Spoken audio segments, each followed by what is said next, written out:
There is a type of man who loses the woman before he even opens his mouth. Not because he is unattractive, not because he lacks value, but because the moment he is pressured or tested, he gives her exactly what she expected, a loss of control. He rushes, over-explains, tries to impress through his reaction, and reveals weakness. But the stoic man does the opposite. He understands a truth most men ignore. Many times, it is not looks, money, or smooth talk that define your presence in front of a woman. It is the way you hold your mind when she watches you, challenges you, or measures your firmness. That is why, in this video, I am going to show you 5 cold and intelligent responses that increase your presence, preserve your dignity, and make any woman realize she is facing a man who cannot be manipulated by emotion. These responses are not meant to humiliate. They are meant to position you. They are meant to keep you centered. And the third one changes the entire dynamic, because it forces the other person to choose between respecting you or losing access to your attention. Most men make the same mistake every time. They think that, to appear strong, they need the last word. So they talk too much, justify too much, and try to convince too much. But the person testing you rarely wants to understand. She wants to feel whether you have structure. A test is rarely about the words on the surface. It is about your internal state. She wants to see whether you can remain composed when something does not go your way, whether your confidence collapses when she becomes cold, whether your attitude changes when she challenges your ego. And when a man fails that test, it is not because he said one wrong sentence. It is because he exposed inner instability. Epictetus taught that it is not events that disturb us, but the interpretation we give them. Marcus Aurelius spoke about keeping the inner fortress firm. Seneca warned that anger is a brief form of madness. That is why these phrases are not tricks. They are boundaries spoken calmly. They are ways of showing self-control, value, and inner command. But pay close attention. They only work if they are delivered with calmness. If you use them with anger, they become resentment. If you use them with fear, they become permission. The power is in the tone. The power is in the man behind the phrase. And that means you need tools, not just lines. First tool, pause. 1 full breath before speaking. Inhale through the nose.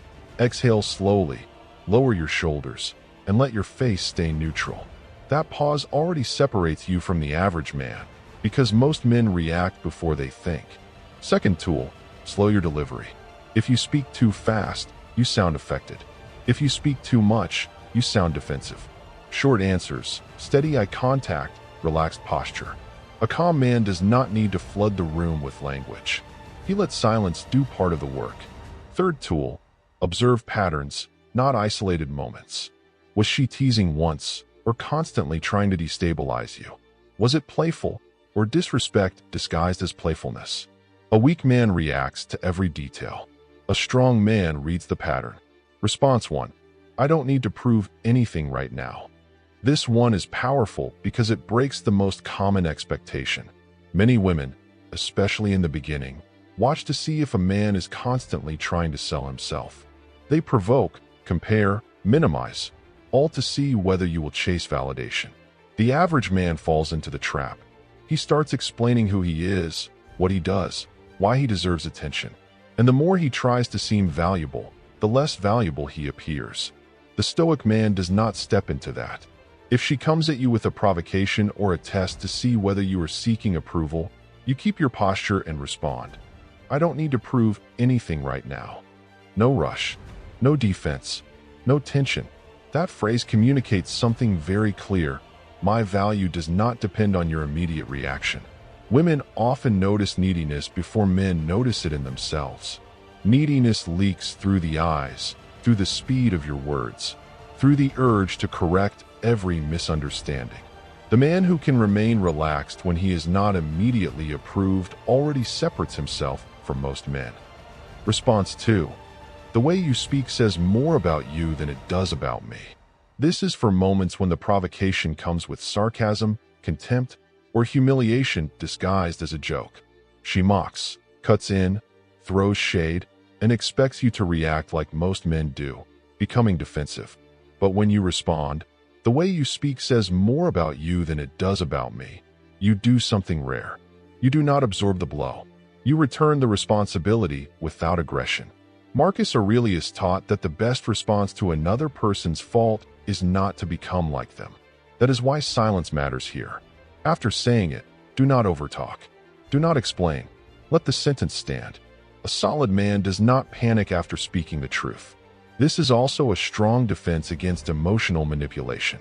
The more you defend yourself against something distorted or unfair, the deeper you enter their frame.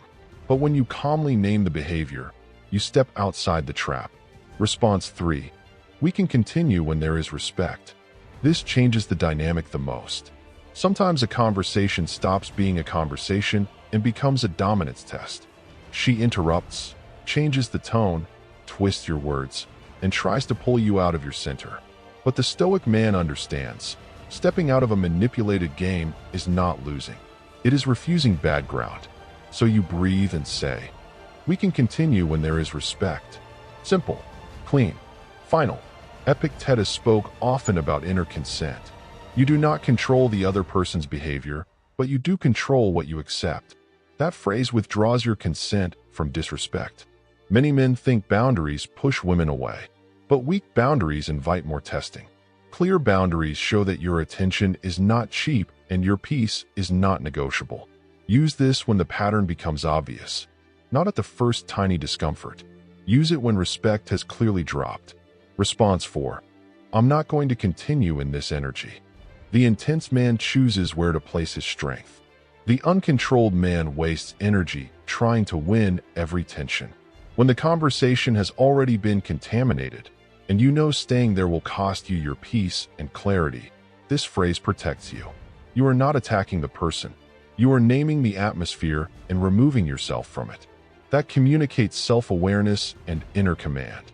Attraction is not built only through words. It is built through emotional memory. A woman remembers the man who stayed composed when chaos was available. She remembers the man who knew when to leave the wrong emotional frame. If the energy is wrong, do not stay there trying to fix it with performance. End the call. Leave the conversation. Create distance. The stoic man protects his state before it gets dragged lower. Response 5. That is your view. I do not share it. Not every test comes as an argument. Sometimes it comes as subtle pressure. She insists that you think like she does, accept her version of reality, or move at her pace. But firmness is not aggression. Firmness is clarity without guilt. So when there is pressure or an attempt to frame you, respond. That is your view. I do not share it. That phrase shows emotional independence. Most men are not rejected because they are too honest. They are rejected because they are too easily moved off center. They adapt too quickly, agree too quickly, surrender too quickly. But the stoic man can listen without folding. Many men think they must either comply or start a fight. But there is a third option, calm noncompliance. No anger, no apology, no surrender, just clarity. And add one more rule to all 5 responses: never stack them. Do not throw line after line trying to win the exchange. Pick the right response, deliver it once, then observe. If you keep talking, you dilute your authority. And remember this, the goal is not to manipulate women. The goal is to stop being manipulated by tension, beauty, pressure, or disrespect. Now put it all together. You do not seek validation. You do not absorb disrespect. You set a standard, you protect your energy, and you hold your position without war. The stoic man does not try to dominate women through shouting or neediness. He dominates himself. Presence, center, self-control. In the end, attraction begins with what you refuse to say when you are provoked. It begins with what you refuse to chase when your ego gets hungry. It begins with the discipline to stay grounded under pressure. Because the real code is not hidden in a perfect phrase. It is hidden in a stable nervous system, a disciplined tongue, a clear standard, and a man who has learned to remain himself under pressure.